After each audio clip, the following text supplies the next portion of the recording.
অনেকেই বলে যে এত টাকা দিয়ে কি হবে। আমিও একসময় ঠিক তাই ভাবতাম,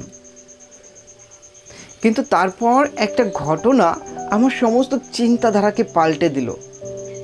আমি বুঝলাম যে টাকা সুখ কিনতে পারে না, ঠিক আছে, কিন্তু তোমাকে অসহায় হওয়া থেকে বাঁচাতে পারে।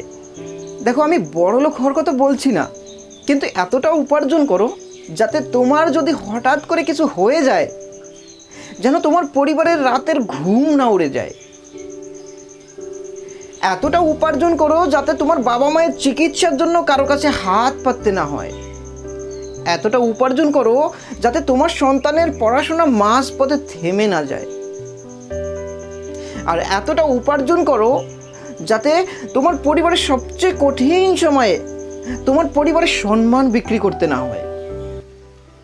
মানুষ ভাবে টাকা মানে বিলাসিতা, কিন্তু অনেক সময় টাকা মানে নিরাপত্তা, টাকা মানে চিকিৎসা, টাকা মানে স্বাধীনতা, আর সবথেকে গুরুত্বপূর্ণ, টাকা মানে নিজের পরিবারের মানুষগুলোকে নিরাপত্তায় রাখা, নিজের প্রিয় মানুষগুলোকে নিরাপত্তায় রাখা। তাই বড়লোক হওয়ার জন্য নয়, তোমার পরিবারের মানুষগুলোকে নিরাপদে রাখার জন্য ইনকাম করো।